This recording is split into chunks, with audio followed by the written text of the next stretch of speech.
Hello, my name is Ahmed Mazhar, and this is my Economics 503 presentation on the article Does Culture Matter in Economic Behavior? Ultimatum Game Bargaining Among the Mashuganga of the Peruvian Amazon. An economic researcher named Joseph Henrich decided to get people from different locations to play a game in order to see if different cultures have different economic behaviors. In the game, there are two people, a prosper and a responder. Prosper is the one who receives the sum of money and dictates how much they should give to a responder. Responder is the one who decides whether or not to accept the amount the prosper has provided. If the responder accepts the amount provided by the if provided by the prosper, then they both get to keep that money.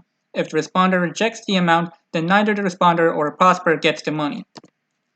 Joseph Henrich selected random individuals from industrialized places, such as Los Angeles, and then chose individuals from non-industrialized places, such as Machuganga. He selected random participants from both places and got them to play the game. After the game, results would be recorded and questions would be asked to both prosper and responder. The experiment concluded that Machuganga prospers gave 20% less than the sum received, and the responder accepted it. Unlike in industrialized places where only 50% of the sum from the prosper is as an acceptable amount for the responder. The key message of the paper is that culture in different places is such that people in industrialized places expect more and therefore receive more, whereas people in non-industrialized places usually expect less and therefore receive less. These cultural differences have an impact on economic behaviors. The basic idea of the paper is that cultural differences, even small ones, have an impact on economic behavior as a whole. These cultural differences also impact an individual's attitude toward risk, bargaining, cooperation, etc.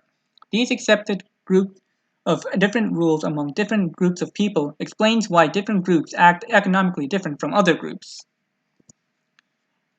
So an example for the methodology regarding small cultural differences are prospers in Tokyo. On average, they tend to give 45% of their sum, while prospers from Los Angeles feel the need to give 48% of their sum in order for both parties to keep the money and make it less likely for the responder to punish them. This can be due to Los Angeles' attitude towards getting screwed over, as they say, as opposed to Tokyo, where that attitude isn't really as strong. An example for methodology of cultural differences impacting bargaining, risk, cooperation, etc., can be seen between attitudes of Los Angeles individuals who again have a strong attitude against getting screwed over, and the Meshuggah individuals. Los Angeles prosperous needed to accept the risk of giving more money in order for the responder to cooperate and accept the money, so they can both keep their 50 split share, whereas prosperous in Meshuggah need to give little money and risk to get the responders to cooperate, as this is seen as fair.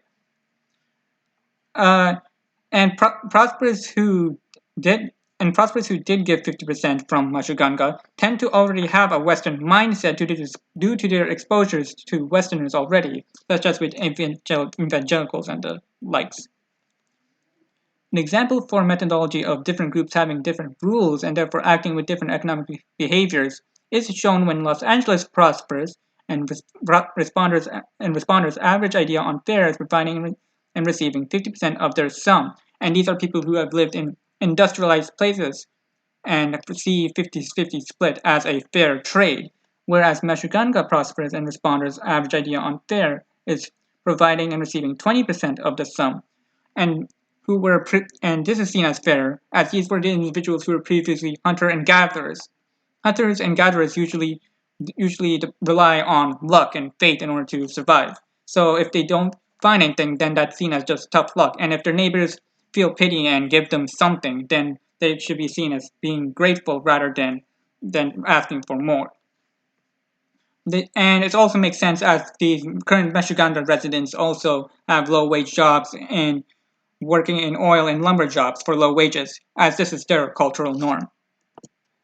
So in conclusion, cultural differences, regardless of how big or small, tend to affect people's economic behavior, what they're willing to risk/give, and what they're willing to give to receive/tolerate. So the questions I have for discussion boards are: how much do cultural rules vary between in Canada, and why do you think these rules vary? Do you believe culture affects the economy after viewing this presentation? And if so, how much of a degree? And if not, why? I look forward to seeing these responses in the discussions. And here's my references to the Joseph Henrichs article. I thank you for watching my presentation, and I hope you have a lovely day and stay safe.